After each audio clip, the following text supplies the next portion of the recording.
વડોદરા શહેર અકોટા બ્રિજ પાસે આવેલ શ્રી શનિ જયંતીની ભવ્ય ઉજવણી કરવામાં આવી। સાથે શ્રી શનિદેવને 75,000 ડાયમંડનું છત્ર અર્પણ કરાયું। વડોદરાના દાંડિયા બજાર 4 રસ્તા પાસે આવેલા શનિ મંદિરે આજે શનિ જયંતી અને અમાસના પવિત્ર સંયોગે ભક્તોનું ઘોડાપુર ઉમટ્યું હતું। આ અવસરે ભગવાન શનિદેવને 75,000 ડાયમંડ હીરા જડિત ભવ્ય છત્ર અર્પણ કરવામાં આવ્યું હતું। છેલ્લા 13 વર્ષથી શ્રદ્ધાનું કેન્દ્ર બનેલા આ મંદિરે વહેલી સવારથી જ ભક્તો પૂજા અર્ચના અને દર્શન માટે કતારમાં જોડાયા હતા। એવી માન્યતા છે કે અહીં દર્શન કરવાથી અટકેલા કાર્યો પૂર્ણ થાય છે। મહોત્સવના ભાગરૂપે આવતીકાલે 7 વાગ્યે મંદિરે વિશાળ મહાભંડારાનું આયોજન કરાયું છે, જેમાં વડોદરાવાસીઓને પ્રસાદ લેવા આમંત્રણ અપાયું છે। નીલાંજન સમાભાસમ રવિપુત્રમ યમાગ્રજમ છાયા માર્તંડ સંભૂતમ તમ નમામિ શૈનેશ્વરમ। ન્યાયના દેવતા શનિ ભગવાન આજે દાંડિયા બજાર 4 રસ્તા ખાતે શનિ મંદિર આવેલું છે, ત્યારે આજે એમનો જન્મોત્સવ મનાવવામાં આવ્યો છે। સાથે સાથે એમને 75,000 ડાયમંડનું છત્ર અર્પણ કરવામાં આવ્યું છે। તેમજ અનેક ભક્તો આજે બીજું કે અમાસ પણ છે, અમાસના લીધે બધા ભક્તો પૂજામાં બેઠા છે। તેમજ આવતીકાલે સાંજે 7 વાગે વડોદરાવાસીઓને વિનંતી છે કે મહાભંડાર રાખવામાં આવે છે, એનો આ લાભ આવે છે।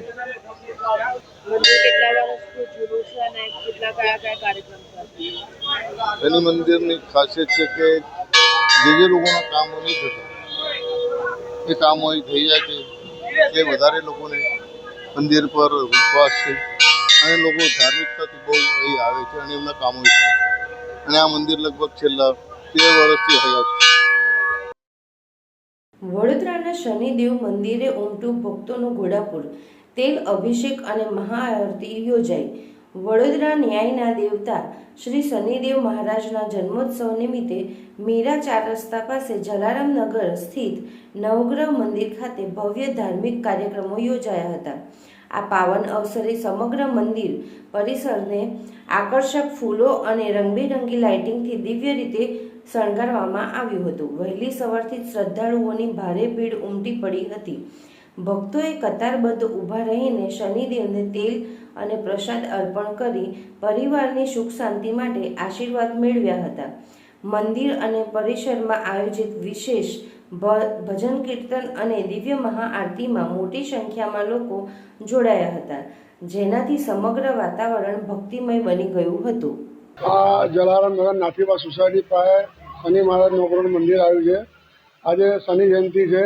સવારે 9:30 થી 12:30 હવન રાખ્યું તો 12:30 આરતી રાખી હતી ને સવારે બધી આરતી ભાવિ ભક્તો તેલ ચડાવવા માટે બધા ભાવિ ભક્તો આવતા હતા। સવારની ભીડ મંદિર ફૂલોથી શણગારવામાં આવે છે, લાઇટો ફૂલોથી મંદિર શણગાર્યું છે ને બુંદીનો પ્રસાદ રાખવામાં આવ્યો છે। મંદિર સાંજે શું આજે મંદિરમાં સાંજે 7 વાગે આરતી છે, બુંદીનો મહાપ્રસાદી રાખી છે। બુંદીનો પ્રસાદ। આપનું નામ? મનોજ જોશી।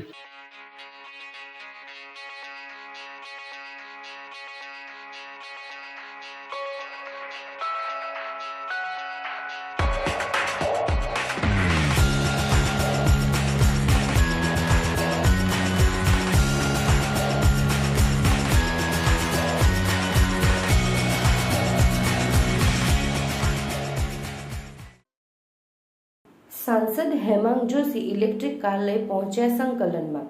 પત્નીની ઇલેક્ટ્રિક કાર લઈને આવ્યા સાંસદ, પ્રધાનમંત્રીની અપીલને રાખી માન્યતા। હવે એવી ટેવ પણ પાડીશ કે ઇલેક્ટ્રિક કાર લઈને આવો: હેમાંગ જોશી।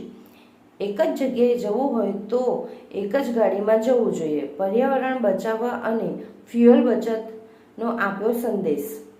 આપણા દેશના યશસ્વી પ્રધાનમંત્રીજીએ જ્યારે આ વૈશ્વિક પરિસ્થિતિઓને ધ્યાનમાં રાખી અને સમગ્ર દેશવાસીઓને જે આહ્વાન કર્યું છે અને આ આહ્વાનની અંદર તમામ દેશવાસીઓને જે અમુક અપીલો કરી છે, એની અંદર એક મહત્વપૂર્ણ અપીલ એ ઈંધણ બચાવવાની પણ અપીલ છે।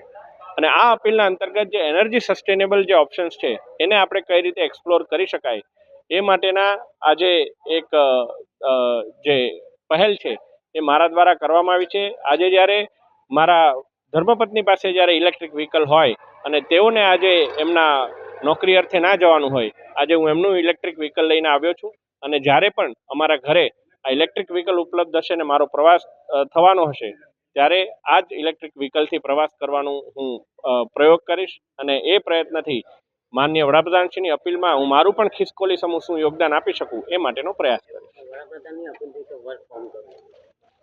માનનીય મુખ્યમંત્રીશ્રીએ પણ આ અપીલને ધ્યાનમાં રાખી અને ગઈકાલે કેબિનેટની બેઠકની અંદર અમુક સૂચનો કર્યા છે. જે વિભાગોની અંદર વર્ક ફ્રોમ હોમ શક્ય બનશે ત્યાં જરૂર પડીએ એના માટે વિચારણા કરવામાં આવશે. બાજવાના આંબેડકર નગરમાં રહેતી પાયલબેન આપઘાત કર્યો. પિયર પક્ષના પરિવારનો આક્ષેપ હત્યા કરવામાં આવી. વડોદરાના બાજવા ગામમાં લવ મેરેજ કરીને રહેતા પાયલબેન, મળતી માહિતી પ્રમાણે પાયલબેન પોતાના ઘરમાં ફાંસી ખાઈ લીધેલી હાલતમાં હતા. ત્યારબાદ પરિવાર દ્વારા પિયર પક્ષની જાણ કરવામાં આવી હતી. મૃતદેહના પોસ્ટમોર્ટમ કરવા માટે બાજવા સામૂહિક આરોગ્ય કેન્દ્રમાં લેવામાં આવ્યા હતા. ત્યારબાદ પરિવાર દ્વારા કહેવામાં આવ્યું કે દીકરીની બાળક ન થતા હતા અને વારંવાર પરેશાન કરવામાં આવતી હતી. જવાહરનગર પોલીસ દ્વારા તપાસ હાથ ધરવામાં આવી. હાલ પોલીસ કાફલો બાજવા સરકારી હોસ્પિટલે કાયદા વ્યવસ્થા જળવાઈ રહે તે માટે ગોઠવી દેવામાં આવ્યો હતો. હાલ પોસ્ટમોર્ટમ અર્થે બાજવાથી સયાજી હોસ્પિટલમાં મૃતદેહને લઈ જવામાં આવ્યો. પોસ્ટમોર્ટમ રિપોર્ટ બાદ જ ખબર પડશે કે હત્યા કે આત્મહત્યા. શું સમગ્ર ઘટના હતી અને જેવી રીતે આક્ષેપ છે કે ફાંસી નથી ખાધી, મારી નાખી છે, શું સમગ્ર ઘટનામાં શું કહેવા માંગો તમે? મારું તો એટલું જ કહેવું છે સાહેબ, આ કંઈ ફાંસી ખાધી નથી. ફાંસી આપવામાં ગઈ છે. ફાંસી ખાધી હોય ને તો અહીં નીચે ગળા હોય, અહીં ના હોય, અહીં ઘોઘડે ના હોય, એટલે ઉપર ના હોય. એટલે કાયદેસર રસી લઈ અને આ લોકોએ ખેંચીને પહેલી મારી નાખી અને પછી એને લટકાવી દીધી.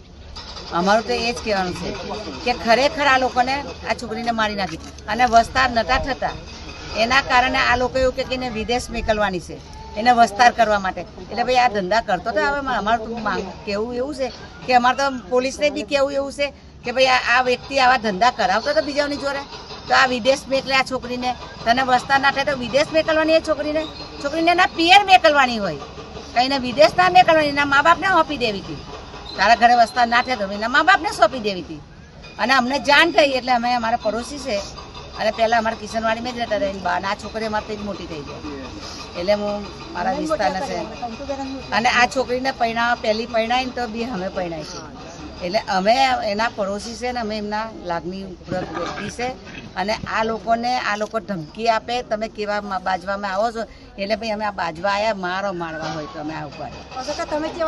તમે જ્યારે ત્યાં દીકરીને જોઈ કેવી પરિસ્થિતિ હતી ને તમને શું લાગ્યું? મને તો એક જ પરિસ્થિતિ થઈ કે એના આજુબાજુ કંઈ મારી નહીં એટલે દેખાવા પૂરતી. જ્યારે દોરેથી ખેંચીને જેને મારી નાખી હોય તો પછી આજુબાજુ મારવાની એને જરૂરી શું હોય? એટલે અમારી તો શંકા એ જ છે કે ખરેખર આ છોકરીને મારી નાખી. અને પરિવારને શું ધમકી મળી રહી છે? હા, એમના પરિવારને ધમકી આપે છે. શું આપે છે? કે તમે કેવી બાજવા આવો સહી ગાડી લેવા, મેં તમને બતાવું. એના ઘરવાળો, એના સગા સંબંધી, એની બેન વકીલ છે એટલે એની વકીલ છોડાઈ લેશે. અને પોલીસે અત્યાર સુધીમાં કોઈની ધરપકડ કરી ખરા? ના, કોઈની ધરપકડ નથી. હવે તમારી પોલીસ પાસે શું માંગ છે? અમારે તો એમને સજા થવી જોઈએ. મારવા વાળાને કાયદેસર સજા થવી જોઈએ. આ હત્યા છે, કોઈ આ મારે ફાંસી નથી ખાધી, એની હત્યા કરવામાં આવી છે. અમારું કેવું એક જ છે. ગુનો કરી દીધો અમે, વસ્તાર ના થાય એનો મતલબ બહાર મોકલી દેવાની, એ કઈનું કારણ છે? કયા મેળે એમાં લખેલું છે શાસ્ત્રમાં કે છોકરીને વસ્તાર ના થાય એટલે બીજે મોકલવાની, કોઠા પર મોકવા માટે એને પરણાવી અમે. અમારું એ જ કહેવું, અમારે તો ન્યાય જ જોઈએ, બીજું કશું નહીં. હતી ભાદરુલ સામરદેવી ગામ પૈના અને વારંવાર ધમકી આપતો અને આ તો હાફ મર્ડર જ છે, મર્ડર જ કરેલું જ છે. તો ઘરે ફાંસો ખાધો નથી અને એને કરાર બી લખેલો કાલે. શું કરાર લખેલું? એ તો એને લખાયેલો નહીં બતાવ્યું. શું લખાવ્યું આપણને ખબર નહીં, એવો બતાવતો નથી.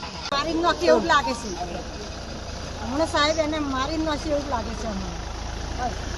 અને એવો મને ધમકી આપતેલો, વારે મને ધમકી આપતો હતો. આ પેલા પણ ઘણીવાર ધમકી મળેલી છે તમને? હા, ધમકી મળેલી છે. આજે 4 દિનથી ધમકી આપતેલો મને. કેવી ધમકી આપતો હતો? મને કે તમારા તાકાત હોય તો આવી જાવ બાજવા એમ. સ્વર્ગસ્થ શ્રી પદ્માકર શંકરરાવ પાનવલકરના શરીરદાન મેડિકલના વિદ્યાર્થીઓના અભ્યાસ અર્થે પરિવારે પિતાનું કર્યું દેહદાન. વડોદરા શહેરમાં સામાજિક જાગૃતિનું ઉત્કૃષ્ટ ઉદાહરણ પૂરું પાડતા શ્રી પદ્માકર શંકરરાવ પાનવલકરના શરીરદાન પરિવારે તેમના પિતાના અવસાન બાદ પાર્થિવ દેહનું તબીબી અભ્યાસ અર્થે દાન કર્યું છે. મૃતકના પુત્રએ મીડિયાને જણાવ્યું કે વર્ષ 2016માં તેમના માતા પિતા બંનેએ સ્વેચ્છાએ દેહદાન માટેના ફોર્મ ભર્યા હતા. આ પરિવારે અગાઉ 2 વર્ષ પહેલાં માતાના અવસાન સમયે પણ તેમનો દેહ મેડિકલ કોલેજને સોંપ્યો હતો. ગઈકાલે રાત્રે પિતાનું અવસાન થતાં પરિવારે દુઃખની ઘડીમાં પણ મક્કમ રહીને પિતાના સંકલ્પને પૂરો કર્યો છે અને આજે તેમનો દેહ પણ વિધિવત રીતે દાનમાં આપ્યો છે. પરિવારના સભ્યો આ પ્રક્રિયાથી અગાઉથી જ વાકેફ હતા.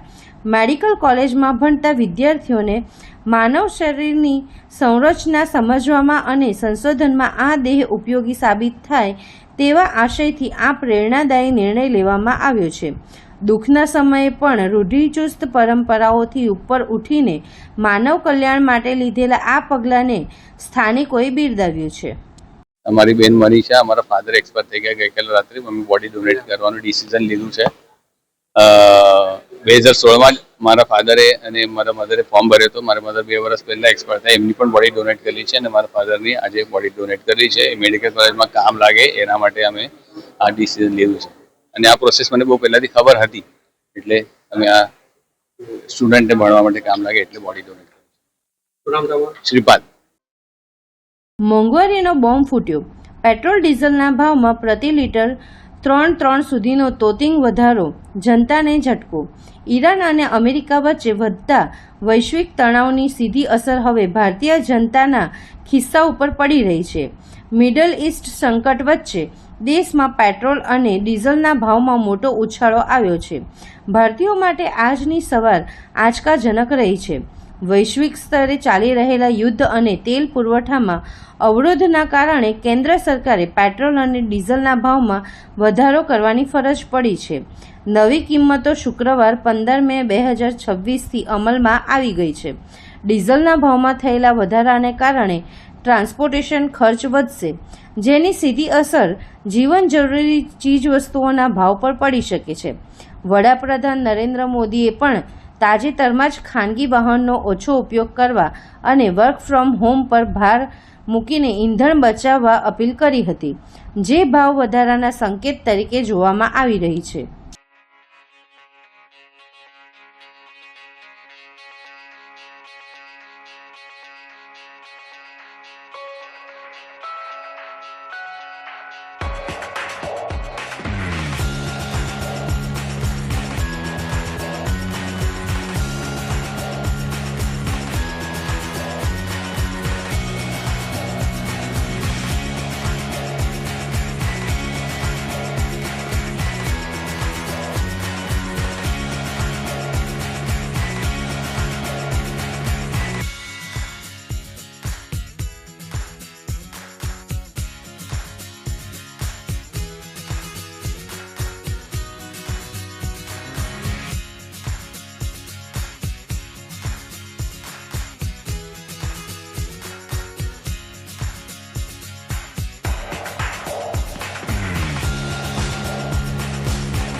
ભરૂચ જિલ્લાના નવા કલેક્ટર તરીકે ડોક્ટર નવનાથ ગોહાણેએ ચાર્જ સંભાળ્યો. ગુજરાત સરકાર દ્વારા તાજેતરમાં કરવામાં આવેલી બદલીઓના ભાગરૂપે ભરૂચ જિલ્લાના નવનિયુક્ત કલેક્ટર તરીકે 2016 બેચના IAS અધિકારી ડોક્ટર નવનાથ ગોહાણેએ આજે વિધિવત રીતે કાર્યભાર સંભાળી લીધો છે. ડોક્ટર નવનાથ ગોહાણે મૂળ મહારાષ્ટ્રના રહેવાસી છે અને તેમણે MBBS સુધીનો અભ્યાસ પૂર્ણ કરેલ છે. તેઓ 2016 બેચના ગુજરાત કેડરના અધિકારી છે. તેમણે બનાસકાંઠા, સાબરકાંઠા અને અરવલ્લી જિલ્લામાં આસિસ્ટન્ટ કલેક્ટર તરીકે સેવાઓ આપી છે. વહીવટીતંત્રના આરોગ્ય વિભાગમાં પણ તેમણે મહત્વપૂર્ણ કામગીરી કરી છે. તેઓ સુરેન્દ્રનગર અને રાજકોટ જિલ્લામાં DDO તરીકે સફળતાપૂર્વક ફરજ બજાવી ચૂક્યા છે. ભરૂચમાં કલેક્ટર તરીકે નિમણૂક પામતા પહેલા તેઓ સુરેન્દ્રનગર ખાતે મ્યુનિસિપલ કમિશનર તરીકે કાર્યરત હતા. કલેક્ટર તરીકેનો ચાર્જ સંભાળ્યા બાદ તેમણે જિલ્લાના વહીવટી અધિકારીઓ સાથે બેઠક યોજી અને સરકારશ્રીની વિવિધ ફ્લેગશિપ યોજનાઓના અમલીકરણ પર ભાર મૂક્યો હતો. રિપોર્ટ અશોક પરમાર, ભરૂચ. નમસ્કાર, હું ડૉક્ટર નવનાથ ગવાને. આજે 14 મે 2026 રોજ હું ગૌરાંગ મકવાના સાહેબ પાસેથી કલેક્ટર ભરૂચનો ચાર્જ લીધો છે. આ જિલ્લામાં જે જોઈનિંગ મારો થયું છે આ બાબત હું પણ આનંદી છું અને જિલ્લાની સેવા કરવા માટે હું કટિબદ્ધ છું. Thank you. વડોદરાના કમાટીબાગમાં દીપડાની પજવણી કરવામાં આવી. સોશિયલ મીડિયા પર લાઇક્સ મેળવવા નિયમોનો સરેઆમ ભંગ કરવામાં આવ્યો. સુરક્ષાને જોખમમાં મૂકી યુવકોએ વિડીયો ઉતાર્યો. દીપડાના પિંજરા પાસે જઈ જોખમી વિડીયો ઉતાર્યો અને દીપડાની પજવણી કરવામાં આવી. કમાટીબાગના પ્રાણી સંગ્રહાલયના સિક્યોરિટીની કામગીરી પર સવાલો ઉઠ્યા. વિડીયો સોશિયલ મીડિયામાં વાયરલ થતાં મામલો બહાર આવ્યો. શું આ યુવકો સામે કોઈ પગલાં લેવાશે કે પછી પ્રાણીઓની પજવણી સામે કોર્પોરેશન આંખ આડા કાન કરશે? मैंने ऐसा काम कर दिया जो पूरी दुनिया में कोई नहीं कर सकता है. दिख रहा होगा कि दूर से सबको खड़ा होकर देखने मिल रहा है, लेकिन गाइस मैं आपको बता दूं तो मैं उसके अंदर गया, अपनी जान का खतरा देके मैं उसके अंदर गया. तो आप लोग वीडियो में देख सकते हो. खाली पीछे ये जस्ट मेरे पीछे गाइस देखो, जस्ट मेरे पीछे ये देख, बहुत डर लग रहा है. हेलो जो गाइस आ रहा है एंड गाइस वो हमारा जान लेने के फिराक में था. कोई जाली नहीं बीच में होती तो मेरे को पक्का मार डालता गाइस. गाइस बहुत पास में आ चुके हैं हम लोग, बहुत हम लोग पीछे ही गाइस हम लोग आ चुके हैं. देखो ये भी था वो भी था. तो गाइस बहुत पास में से हम लोग आए, बहुत पास में से आए. देखो वहाँ सब लोग थे, हम लोग अंदर तक आए, हम लोग पूरा अंदर पूरा सामने खड़े थे. हम लोग जस्ट सामने हम 3 गए थे गाइस. इतना किया यार गाइस, वायरल कर देना ये रील बराबर गाइस. આકાશમાંથી વરસી રહેલી આગ ઓગતી ગરમી. આજે પવન ફૂંકાતા ગરમીમાં લોકોએ અનુભવી રાહત. અસહ્ય ગરમીમાં સયાજીબાગમાં પ્રાણી સંગ્રહાલયના પ્રાણીઓને બરફની લાદીઓ મૂકી આપવામાં આવી. રાહત અનુભવાઈ. સયાજીબાગ પ્રાણી સંગ્રહાલયના મેનેજમેન્ટ દ્વારા ગરમીમાં પ્રાણીઓના આરામ, આરોગ્ય અને સલામતી સુનિશ્ચિત કરવા માટે પ્રયાસો. નમસ્કાર, હું જણાવવા માંગીશ કે અત્યારે જે ગુજરાતની અંદર સમગ્ર ઉષ્ણ લહેર હીટ વેવ જે પસરી ગઈ છે અને અઠવાડિયાની જે હવામાન ખાતા દ્વારા આગાહી આપવામાં આવી છે, આ પરિસ્થિતિને ધ્યાને લઈ અને વડોદરાના શ્રી સયાજીબાગ પ્રાણી સંગ્રહાલયમાં પ્રાણીઓ પક્ષીઓને હીટથી કોઈપણ પ્રકારનો સ્ટ્રેસ ન થાય તેની પૂરતી કાળજી ઝૂ વિભાગ દ્વારા લેવામાં આવી રહી છે. આ તકેદારીના ભાગરૂપે સૌપ્રથમ ઝૂમાં જે છે મૂળ જરૂરિયાત પાણીની હોય, સવાર સાંજ 2 ટાઈમ પાણીનો છંટકાવ કરવામાં આવે છે. પિંજરાઓનામાં અને પિંજરાઓના આસપાસના વિસ્તારમાં, વાડાઓમાં તમામ જગ્યાએ પાણીનો છંટકાવ કરવામાં આવે છે, જેથી ફક્ત પ્રાણીઓને જ નહીં પરંતુ ઝૂ જોવા આવતા સહેલાણીઓને પણ ઠંડક મળી રહે. જે પ્રાણીઓના મોટા વાડાઓ છે એની અંદર અમે સ્પ્રિંકલર્સ ગોઠવી દઈએ છીએ. એવિયરી સિસ્ટમ, એવિયરી જે છે વોકિન એવિયરીની અંદર અમારે ઓલરેડી ફોગર મિસ્ટર સિસ્ટમ છે ચાલુ હોય છે. સવારે એને ચાલુ કરી દેવાનું છે, સાંજ સુધી એ ટાઈમર સાથેની ફોગર સિસ્ટમ ચાલુ હોય છે અને ફોગર સિસ્ટમથી પક્ષીઓને ઠંડક મળી રહે છે. તે ઉપરાંત પ્રાણીઓમાં બરફના ટુકડા આપવામાં આવે છે, જેને આખો દિવસ તેના સાથે રમી કરી અને તેને ઠંડક મેળવે છે. વાંદરાઓમાં અમે બરફની અંદર ફ્રૂટ્સ ફ્રોઝન કરીને પણ આપવાનું અમારું પ્લાન એ ચાલતું હોય છે, કે જેને કરીને એને બરફ રમી અને એનામાંથી ફ્રૂટ્સ કાઢી અને એ ઠંડા એ ખોરાક એને મળતો હોય છે. તમામ પ્રાણી પક્ષીઓના પાણીની અંદર વેટનરી સપ્લિમેન્ટ, આપણા જે માણસમાં જે ગ્લુકોન ડી કે ORS જેવા સપ્લિમેન્ટ જેવા વેટનરી સપ્લિમેન્ટ્સ આવે છે ઓગાળીને રાખી દેવામાં આવે છે, તેથી તે પાણી પીવાથી પણ તે કોઈ પ્રકારે પ્રાણી પક્ષીઓને ડિહાઇડ્રેશન ન થાય, સમગ્ર રીતે હાઇડ્રેટેડ રહે. વાઘ જેવા પ્રાણીઓને એના પિંજરાઓમાં હોજ ભરેલા હોય છે, વાઘ છે, હિપ્પો છે, અને તેઓને પાઇપ વડેથી નવડાવવા પણ દેવામાં આવે છે. સમયાંતરે તેમના પર પાણીનો છંટકાવ કરી તેમને ઠંડા રાખવાનો પૂરતો કામગીરી ચલાવવામાં આવે છે.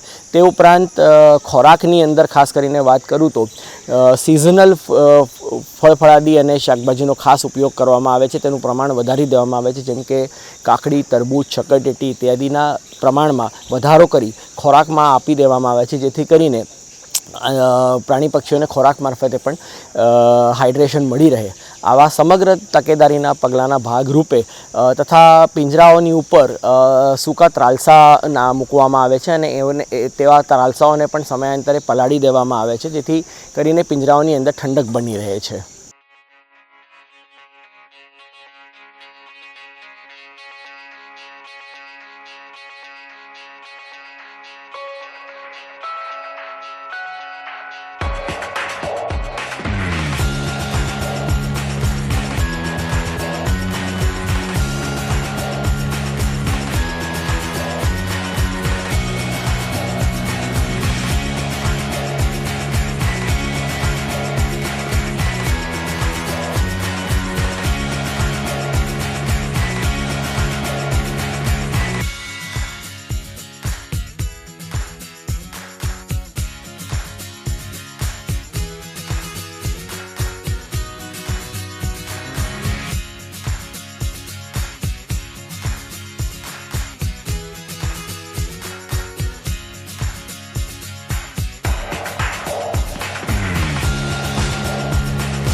છોટાઉદેપુર જિલ્લાના કવાંટ તાલુકાના રેણધા ગામમાં પાણીની ગંભીર સમસ્યાના કારણે ગ્રામજનો ત્રાહિમામ પોકારી ઉઠ્યા છે. છેલ્લા 3 વર્ષથી પીવાના પાણી માટે લોકોને ભારે હાલાકી ભોગવવી પડી રહી છે. મહિલાઓ અને ગ્રામજનોને 1 થી 1.5 કિલોમીટર દૂર જઈ પાણી ભરવાની ફરજ પડી રહી છે. સરકારની નળ સે જળ સહિતની યોજનાઓ છતાં ગામમાં પાણીની સમસ્યા યથાવત રહેતા ગ્રામજનોમાં ભારે રોષ જોવા મળી રહ્યો છે. સરકાર દ્વારા નળ સે જળ સહિત અનેક પાણી યોજનાઓ પાછળ કરોડો રૂપિયાનો ખર્ચ કરવામાં આવી રહ્યો છે અને દરેક ઘેર પાણી પહોંચાડવાના દાવા કરવામાં આવી રહ્યા છે.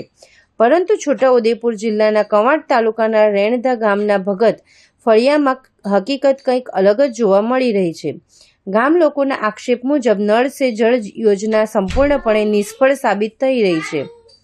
ગામના કેટલાક વિસ્તારોમાં નળ કનેક્શન આપવામાં આવ્યા છે, જ્યારે અનેક ફળિયોમાં હજુ સુધી પાણીની કોઈ સુવિધા ઉપલબ્ધ નથી. કેટલાક સ્થળોએ તો નળની ચકલી પણ ગાયબ હોવાનું સામે આવ્યું છે. ગ્રામજનોએ જણાવ્યું છે કે છેલ્લા 3 વર્ષથી પાણીની ગંભીર સમસ્યા યથાવત છે. ઉનાળાની કાળઝાળ ગરમીમાં મહિલાઓ અને ગ્રામજનોને 1 થી 1.5 કિલોમીટર દૂર જઈ પાણી ભરવાની મજબૂરી વેઠવી પડી રહી છે, જેના કારણે લોકોમાં ભારે નારાજગી ફેલાઈ છે. ગ્રામજનોનું કહેવું છે કે અમે પાણી ભરીએ, ખેતી કરીએ કે ઘરકામ કરીએ, રોજિંદા જીવન પર પાણીની સમસ્યાનો ગંભીર પ્રભાવ પડી રહ્યો છે. સરપંચ અને તલાટીને વારંવાર રજૂઆત કરવા છતાં સમસ્યાનો કોઈ ઉકેલ આવ્યો નથી. ગામમાં તપાસ દરમિયાન જાણવા મળ્યું કે ગઈકાલે જ પાણીનું ટેસ્ટિંગ કરવામાં આવ્યું હતું.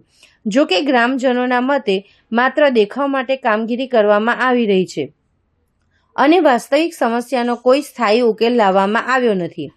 આ મુદ્દે સરપંચનો સંપર્ક કરતા તેમણે જણાવ્યું કે જે લોકોને તકલીફ છે એમની પાસેથી માહિતી લઈ લો, મને સંપૂર્ણ જાણકારી નથી.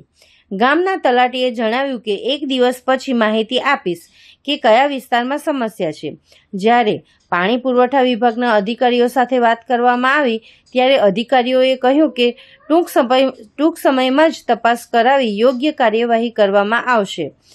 હવે ગામ લોકોની માંગ છે કે આ મુદ્દે તપાસ કરવામાં આવે અને દરેક ફળિયામાં તાત્કાલિક પાણીની સુવિધા ઉપલબ્ધ કરવામાં આવે, જેથી લોકોને પાણી માટે લાંબા અંતર સુધી ભટકવું ન પડે.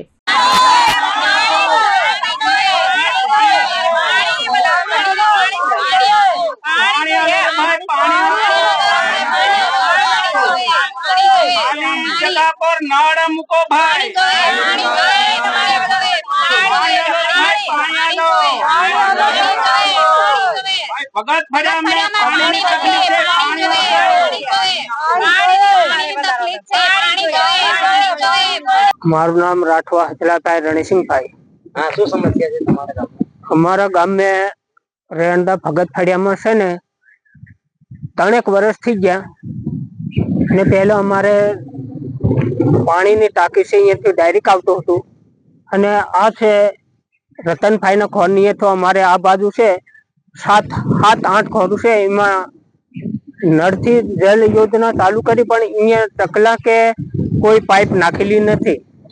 અને અત્યારે આ ગઈ સાલ આ ટાંકી બનાવી એમાં થા પર 2 વર્ષ में 3 વખત ની કે 1 વખત આવે પાણી અહીંયા હા આપણા ટાંકી में इमें छोड़े 2 વખત छोड़े 15 દાડે મહિને 1 વખત छोड़े. તમારી માંગ શું છે? અમારી માંગ આ છે પાણી ચાલુ થવું જોઈએ અને આ આદિવાસી વિસ્તારના લોકોને છે ને એને કુવામાં કે ચકલા લઈને ડોલું લઈને જાય અહીંયા બંધ થવું જોઈએ એવી અમારી માંગ છે. કયું ગામ ને કયું ફળ્યું? ભગત ફળિયા, રેણદા ભગત ફળિયા. શું નામ તમારું? રાઠવા હચલાભાઈ રણસિંહભાઈ. સરપંચને 2 વખત અમે કીધું પણ તે કોઈ સાહેબ આવે તલાટી આવે એવું કહીને મોકલી દે. કયું સરપંચ? હચલાભાઈ આપણે હચલા સુણિયા. કયા ગામમાં? સિંગલદા. સુમી રાજેશ રાઠવા. હા, શું માંગ છે તમારી? અમારે પાણીના ચકલા આવ્યા પણ તે રસ્તામાં તૂટી જાય એટલે પાણી નહીં આવતું, એટલે અમને પાણી જોવે અને 1 કિલોમીટર જેટલું અમારે પાણી લેવા જવાનું. પછી અમને લાઈન જોવે ને પાણી જોવે ને બીજું કેવું કે અહીં ટાંકી બનાવી અહીંયા પાણી આવે તે અહીં લાઈન નથી નાખી. અમારા ઘરોમાં લાઈન નથી, પછી કેવી રીતે અમે પાણી અહીંયા લાવીએ? બેડા લઈને જવા પડે અમને રસ્તામાં. કોઈને કુએ પાણી મળે, કોઈને કુએ કઈક બોરની ચાલુ હોય એમ તેમ. પાણી લેવા માટે તમારે કઈ જવું પડે છે? કુએ જવું પડે બહાર. ઘરેથી કુવો કેટલું દૂર? બહુ સેટો છે અહીંયા. કાં તો કુવો હોય કેટલું દૂર છે? 2 કિલોમીટર જેટલો દૂર કુવો છે. કયું ગામ છે ને કયું ફળ્યું? રેણદા ગામ ને ભગત ફળ્યું. શું નામ તમારું? સુમી રાજેશ રાઠવા. શર્મી બેન. અને શું તો સમસ્યા છે? હસલાભાઈ ગણસિંહ. હા, શું સમસ્યા છે? અમારે પાણી નું તકલીફ છે. અમારે અને સવારે ઉઠીને પાણી લેવા જઈએ એટલે 11-12 વાગ જાય. ઓતે અમારે લોકો કહે કે અમારે રાંધવાનું મોડું થાય, આવું થાય, અમારો ઝઘડો થઈ જાય. એટલે અમારે પાણીની વધારે તકલીફ છે. ઓતે ખેતરમાં કામ કરવા કેવી રીતે આમ જઈએ? એટલે પાણી ફરતે આમ એ સમય અમારે પૂરો થઈ જાય એટલે પાણીની વધારે તકલીફ છે. પાણીની સમસ્યા તમને કેટલા વર્ષથી છે? અમારે 3 વર્ષથી તકલીફ છે પાણીની વધારે તકલીફ. તમારે પાણી તમારા ઘરેથી કેટલા દૂર ભરવા જવું? 2 કિલોમીટર જવું પડે પાણી લેવા. લાવે એટલે મુંડે બેડું લાવીએ, ની ગાડી ની કઈ ની ખેતરું મેં લાવીએ એટલે કેવી રીતે લાવે મુંડે? એટલે એ તકલીફ અમારે છે. એટલે તમારી શું માંગ છે? અમારે પાણીનું તકલીફ છે એટલે અને અમારે ચકલાની કઈ નહીં એટલે પાણી અમારે ભગત ફળિયામાં એટલે આ પાણી અને પાણી જ જોઈએ અમારી વહેલી તકે પાણી જ જોઈએ. શું નામ તમારું? શર્મીબેન.